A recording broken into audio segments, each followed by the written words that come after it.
Hi guys, my name is Andrea and I wanted to start a YouTube channel to share more about my everyday life, my finance goals, my fitness goals, and just any dreams and aspirations that I have to, one, keep myself accountable, and two, to hopefully inspire others.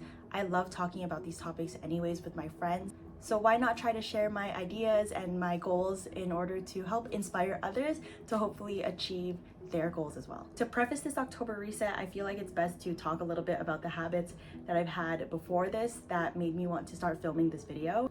I think overall financially it has been quite fair. I've been saving and hitting the mark on every big savings goal that I've had for this year. However, I think that I have truly fallen victim to impulse spending and just small purchases, which has hindered my ability to save for bigger things and experience more delayed gratification rather than instant gratification. Specifically, I'm on track to max out my FHSA, which is really great, but because of that impulse spending, a lot of little side purchases, I think that I haven't contributed to my sinking funds as much as I wanted to. Not that it's the worst thing ever, but I think moving forward, especially in the month of October, I would like to practice a little bit more self-discipline in order to reach my bigger goals.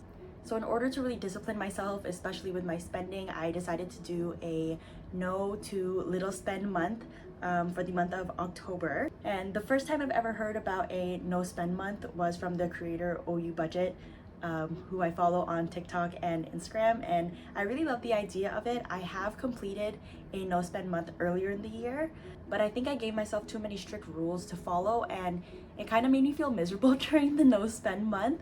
And so I think moving forward for October, I'm going to tweak it a little bit. If the rules are too strict, I'll feel so miserable, but I feel like I'll also want to relapse, I guess, in the month of November when it comes to spending more. So I think that tweaking the rules a little bit will really help me change my mindset so I can take the habits that I've gained through this no spend month and use it for the future as well. So the main goal that I have for this little to no spend month is to save money in order to contribute to my sinking funds, especially for my occasion/holidays sinking fund, because we all know that Christmas is coming up.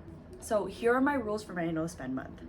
1, little to no impulse purchases, especially makeup, food, and clothes. Those are my big 3 that I love to spend just a little bit of money here and there, and it feels like nothing, but then when I look at my credit card statement, it all just adds up by so much. So especially no to those.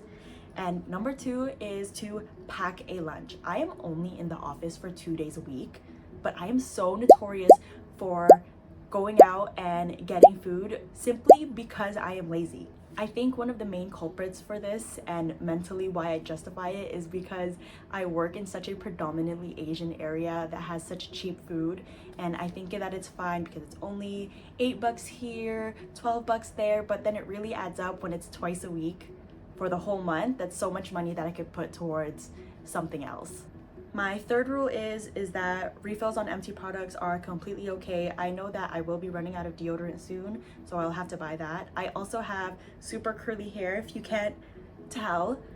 So I run out of curl cream and mousse and stuff like that like it's nothing. So that is something that is an expected expense and not something that I will trouble myself in terms of trying to save. I don't want my no spend month to hinder how I look and how I smell. My 4th rule is to have planned hangouts as much as possible in order to budget for, but for those last minute kind of things, especially in the month of October, here in Ontario, it's super popular to go apple picking or to the pumpkin patch, or there will probably be a Halloween party somewhere, or I need a Halloween costume. Those things I need to be budgeting for in September so that I can do it in October and not go all crazy with what I want to spend. So that is all for my no spend. On to my next topic for my October reset, my fitness goals. So I'm quite lax with my fitness goals actually. The only thing that I want to be super strict about is that I'm active 3 times a week. It doesn't matter what it is, running, walking, whatever it is, as long as I'm consistent. I feel like I've been consistent with this for the past few months. So this goal in particular for my October reset won't give me a really big lifestyle change. One more thing with my fitness goals, October can start getting really cold. I personally love being outside, whether that's walking or running or hiking. But I think that now that the weather's colder, I'd love to start thinking about an indoor activity that I can do just in case the weather is not great. And the two options that I have right now are yoga and bouldering. I wrote pros and cons for both activities because I probably can indulge in both activities, but I think it would be nice to really stick to one of them so that I can keep up with the consistency and just, I guess, feel proud of myself with the progress that happens in terms of these two indoor activities. So for the pros that I have right now is that yoga classes that I attend will be free. I do work as a substitute Zumba teacher at a nearby gym, and so I will be able to access those classes free of cost. Two, the meditation aspect of it will be very, very great for my mental health. I was super into yoga a few years ago. I loved it so much. I just took a break and I haven't gone back, and I do kind of miss it. And the last pro that I have is that it will help improve my posture. I've been going to physio lately because of my doo-doo back and my doo-doo posture because I work in an office job. So yoga will definitely help with the health of my posture and the health of my back and my neck. So I have two cons for yoga class.